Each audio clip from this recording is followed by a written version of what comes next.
नमस्कार दोस्तों, open IAS में आपका स्वागत है। मॉडर्न हिस्ट्री थ्रू इन्फोग्राफिक्स के इस सीरीज को जिसमें हम लोग भारत में अंग्रेजों की सत्ता का स्थापना को पहले पढ़ चुके थे।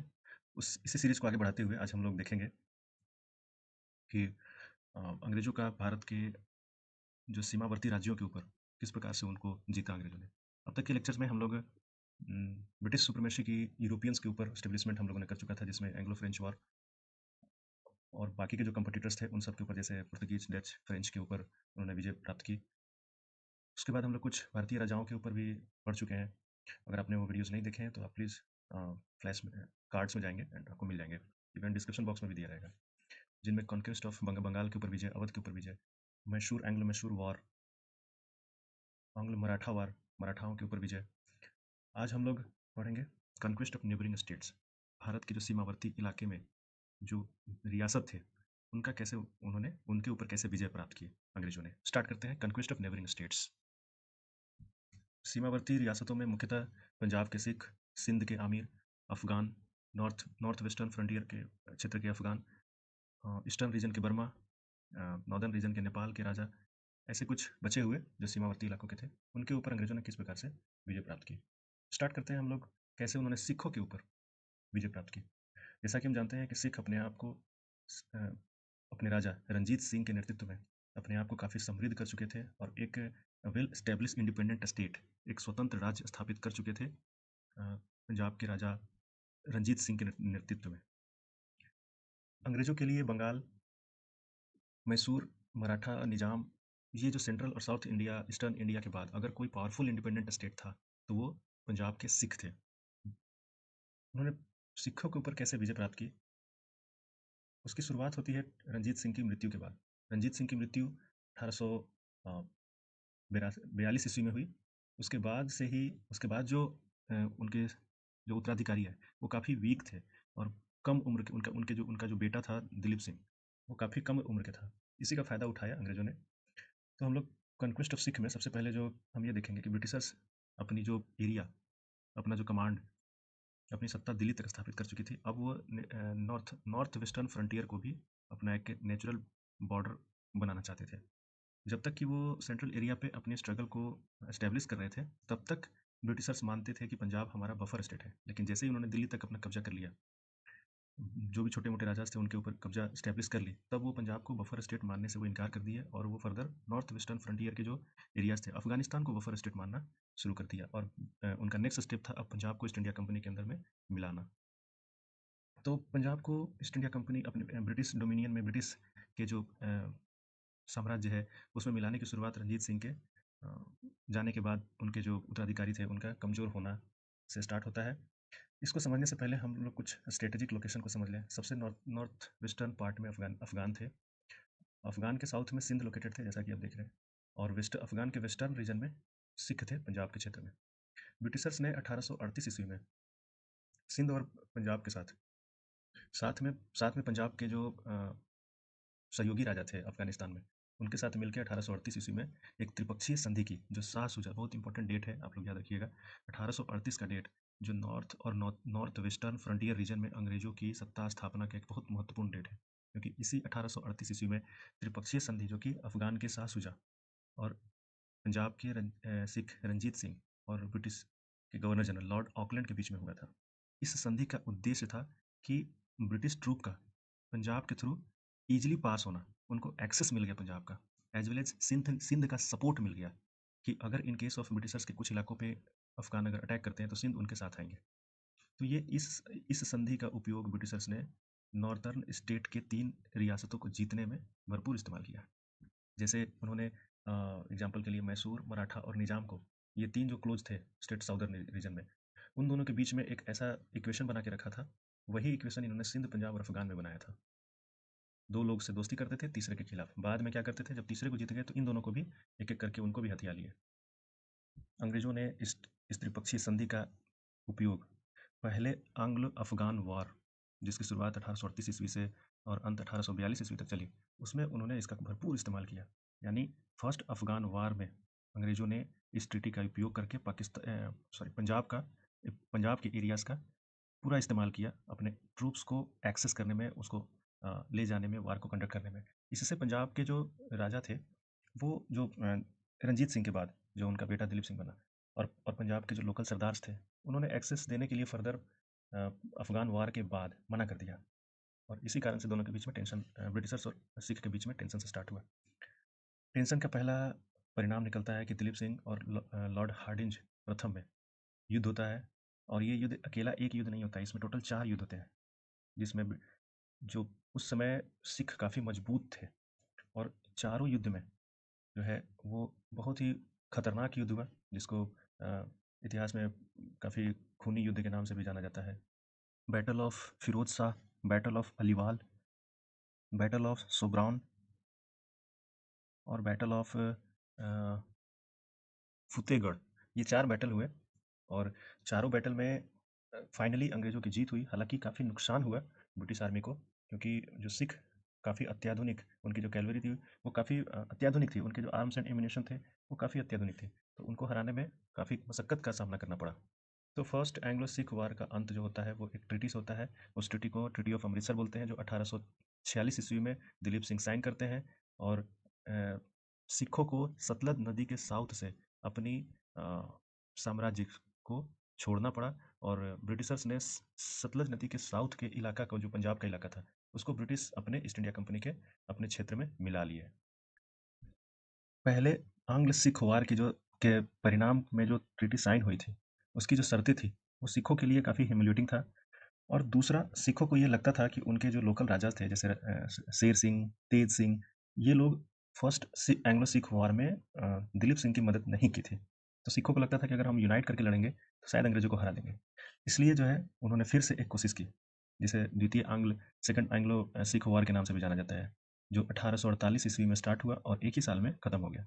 हालांकि ये एक ही साल में ख़त्म हुआ, लेकिन एक ही साल में ये युद्ध काफ़ी भयावह तरीके से चला, और इसकी जो शुरुआत होती है वो ट्रीटी ऑफ लाहौर जो साइन हुआ था, ट्रीटी ऑफ अमृतसर के पहले ट्रीटी ऑफ लाहौर साइन किए थे दिलीप सिंह ने, उसको सिख के सरदारों ने ब्रीच कर दिया। हालांकि नेतृत्व दिलीप सिंह के पास ही था, और एक इम्पॉर्टेंट इसमें महत्वपूर्ण बात यह है कि अंग्रेजों की तरफ से फर्स्ट लड़ाई में हार्डिंज प्रथम लड़े थे, इस लड़ाई में डलहौजी लड़ेंगे, नेतृत्व करेंगे। युद्ध की शुरुआत होती है गुजरात के मुल्तान के लोकल गवर्नर मूलराज, जो कि एक विद्रोही था, उसने विद्रोह कर दिया मुल्तान में। विद्रोह इसलिए किया क्योंकि दिलीप सिंह बहुत यंग था, और उसकी जो माता जी थी जिंद कौर, वो रंजीत सिंह की पत्नी थी, और वो जिंद कौर ही शासन को अपने हाथ में रखी थी। फर्स्ट एंग्लो सिख वार के बाद जिंद कौर को बेटा से अलग करके कहीं और मुल्तान के क्षेत्र में भेज दिया गया।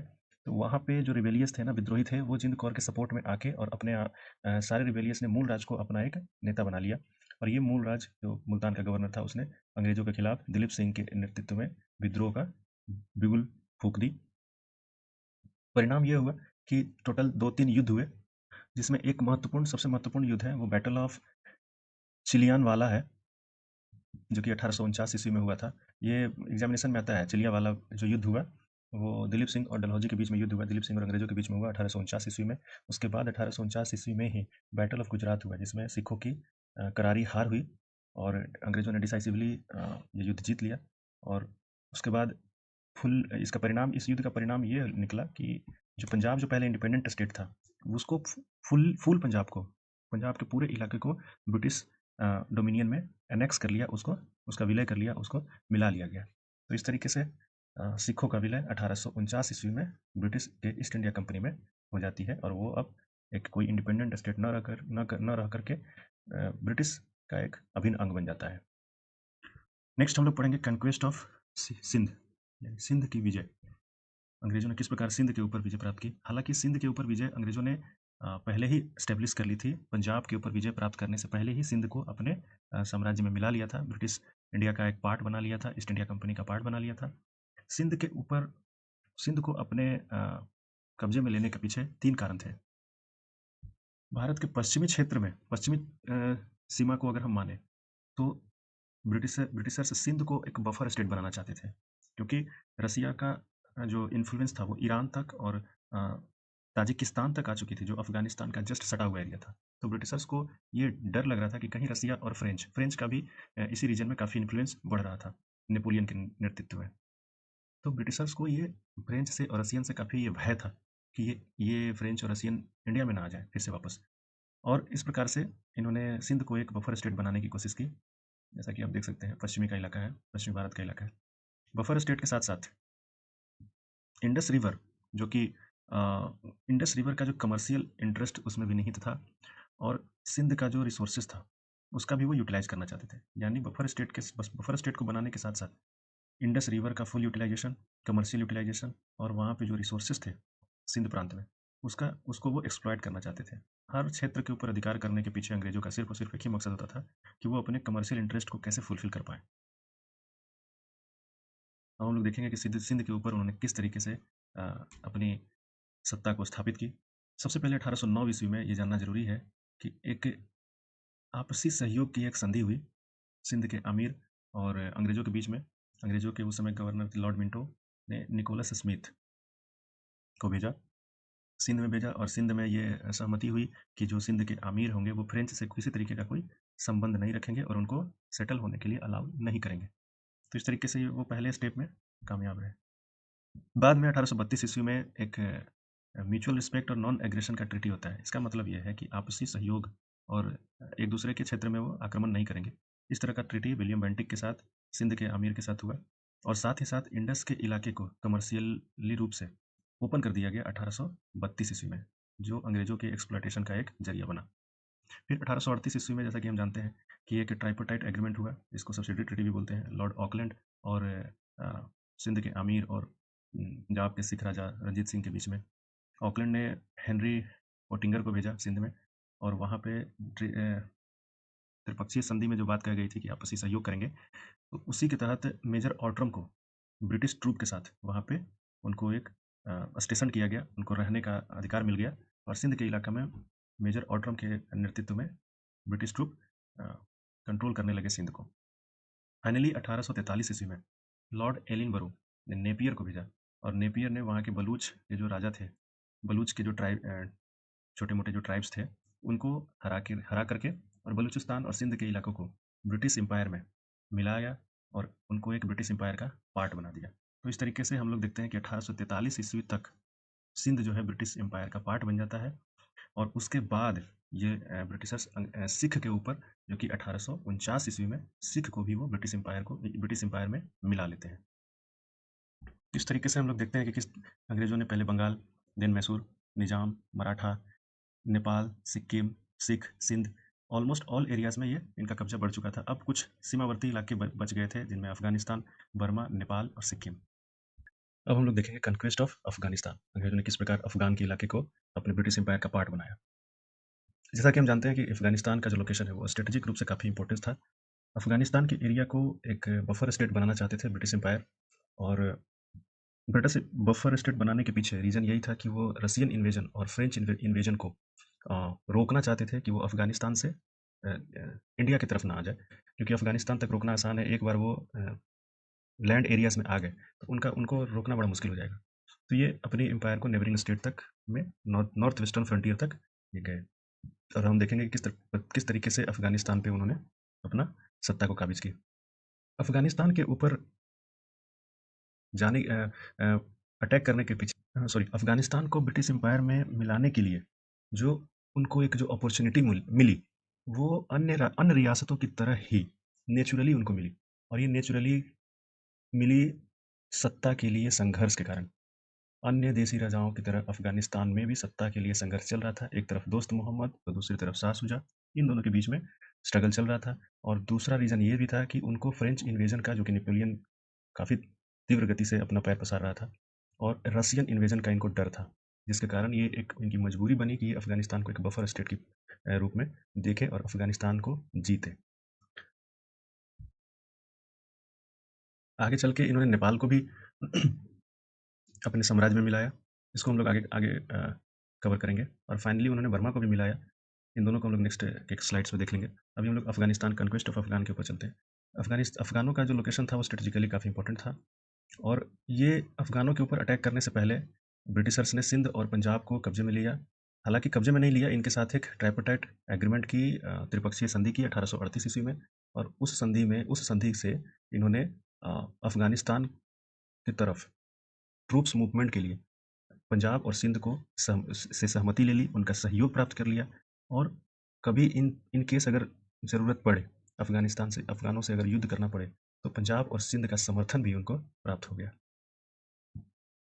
अब हम लोग देखेंगे कि किस प्रकार से फर्स्ट अफ़गान वॉर की शुरुआत होती है।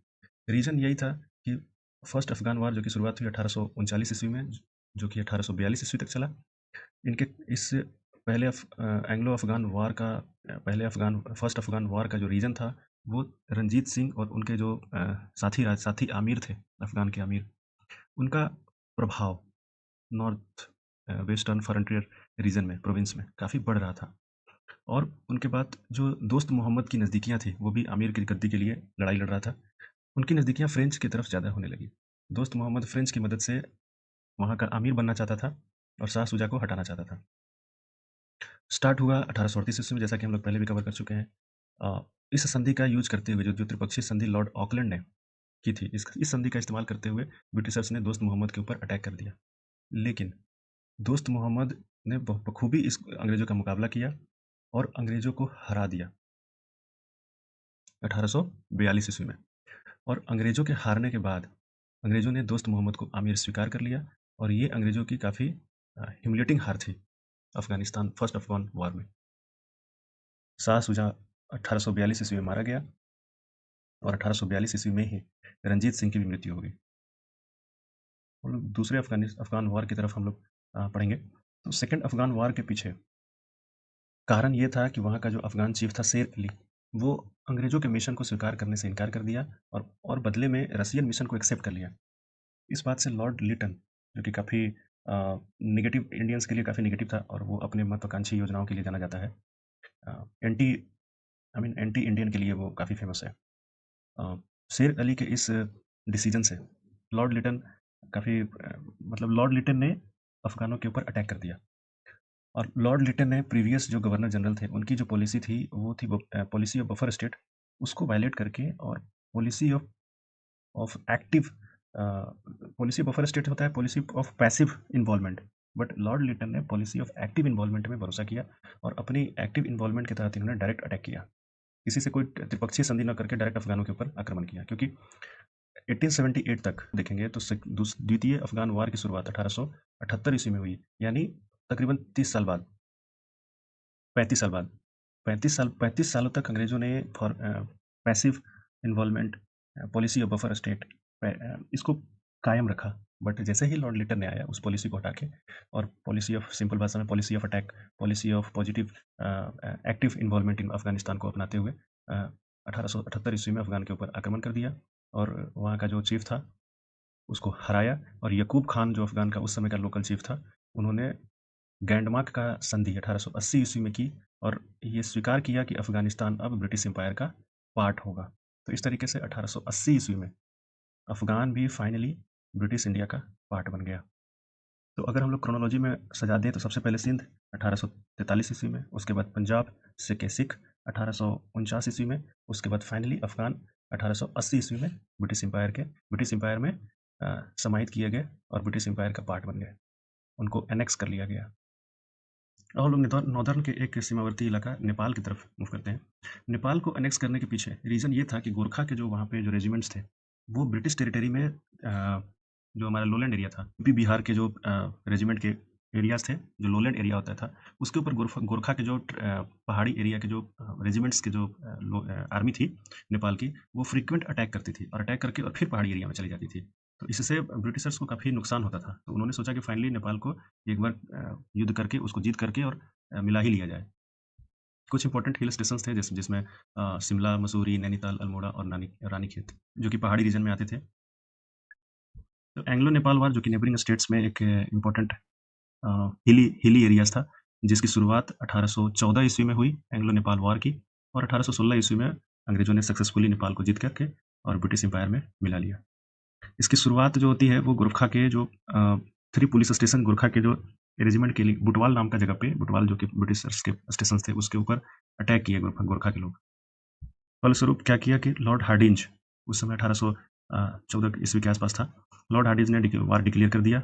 वार में गोरखाओं की हार हुई, जिसे बैटल ऑफ मकवानपुर माना जाता, ऐसे नाम से जाना जाता है, 1815 ईस्वी में। और फाइनली एंग्लो नेपाल वार का अंत ट्रीटी ऑफ सगौली से जो होता है। इंपॉर्टेंट क्वेश्चन आते हैं, ट्रीटी ऑफ सगौली से किस युद्ध की समाप्ति होती है?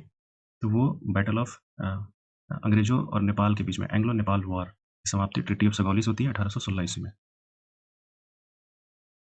अब हम लोग नेक्स्ट जो नेबरिंग स्टेट्स है, जो ईस्टर्न इलाके का है, वो भी एक इम्पोर्टेंट स्टेट है जो कि काफ़ी मेन लैंड से काफ़ी दूर है। वो एक बर्मा, जो आज का म्यांमार। बर्मा के ऊपर भी एनेक्स करने के पीछे, बर्मा को कब्जा करने के पीछे रीज़न यही था कि फ्रेंच का डोमिनियंस ना हो जाए, क्योंकि फ्रेंच जो थे वो इंडोनेशिया, फ्रेंच, डच, ये सब इंडोनेशिया और मलेशिया के इलाका में काफ़ी डेवलप हो रहे थे। और बर्मा के पास फॉरेस्ट का एबंडेंट रिसोर्स था, जिसमें कुछ इंपॉर्टेंट जगह का नाम है, जैसे बर्मा के क्षेत्र में रंगून, मर्तबन, प्रोमी, पेगू, ये इंपॉर्टेंट लोकेशंस हैं जिसको आप याद रखेंगे। बर्मा के साथ अंग्रेजों ने किस प्रकार से उसको कब्जे में लिया, वो अब हम लोग देखेंगे, जिसमें सीरीज ऑफ युद्ध होती है। फर्स्ट युद्ध की शुरुआत होती है 1824 ईस्वी में, जो 1826 ईस्वी में खत्म हुई, जिस उस समय लॉर्ड एमहर्स्ट गवर्नर जनरल थे, और ट्रीटी ऑफ यान दाबू से फर्स्ट इंडो बर्मा युद्ध का अंत होता है। बहुत ज़्यादा इंपॉर्टेंट नहीं है। सेकेंड हुई थी 1852 ईस्वी में, डलहौजी के टाइम पे। अंग्रेजों ने पेगू और इंटायर जो ईस्टर्न जो एरियाज था बर्मा का, उसके ऊपर कब्जा कर लिया, अप टू सिंगापुर।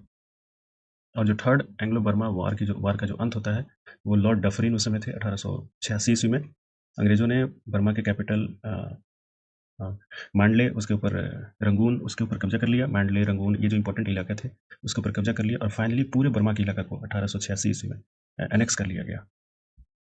इस तरीके से 1886 में बर्मा ब्रिटिश इंडिया का पार्ट हो गया, ब्रिटिश एम्पायर का पार्ट बन गया। नेक्स्ट हम लोग देखेंगे, छोटा सा पार्ट है, वो एंग्लो सिक्किम और भूटान। सिक्किम और भूटान के एरिया को अंग्रेजों ने कैसे कब्जे में लिया। सिक्किम के राजा के साथ सेपरेट ट्रीटी की 1817 ईस्वी में, 16 में नेपाल के साथ की, 17 में नेपाल के बाजू में सिक्किम के साथ की, और 1865 ईस्वी में बर्मा भूटान के जो राजा थे, सिंचुला की ट्रीटी की 1865 ईस्वी में। और फाइनली 1864 से 65 ईस्वी में वही बैटल ऑफ द्वार के बाद ट्रीटी ऑफ सिंचुला के साथ भूटान का ब्रिटिश इंडिया में विलय हो जाता है। नेक्स्ट हम लोग नेक्स्ट के लेक्चर में बहुत ही सारे जो अभी तक हमने एस्टेब्लिशमेंट ऑफ ब्रिटिश पैरामाउंट्सी जो बताया, उसका क्रोनोलॉजी हम देखेंगे। और ये सारी वीडियो देखिए या मत देखिए, लेकिन ये वीडियो जो एस्टेब्लिशमेंट ऑफ ब्रिटिश पैरामाउंट्सी है, उसकी क्रोनोलॉजी को देखना बहुत ज़रूरी है, क्योंकि एग्जामिनेशन में, यूपीसी के एग्जामिनेशन में, बीपीएससी के एग्जामिनेशन में, और भी जो स्टेट पीएससी, यूपीपीसी के एग्जामिनेशन में क्रोनोलॉजी से बहुत क्वेश्चन आते हैं। क्रोनोलॉजी को, टाइमलाइन ऑफ ब्रिटिश पैरामाउंट्सी की क्रोनोलॉजी को हम लोग नेक्स्ट लेक्चर में सेपरेट करेंगे, क्योंकि फिर ये लेक्चर लेंदी हो जाएगा। तो thank you so much video में पढ़ने के लिए। चैनल को सब्सक्राइब जरूर कीजिए, वीडियो को पूरा देखा कीजिए, हमें मोटिवेट करने के लिए, ताकि हम लोग इसी तरीके से वीडियो को बनाते रहें। Thank you so much. और हाँ, कमेंट जरूर कीजिए, अगर कुछ सजेशन हो तो जरूर कमेंट कीजिए।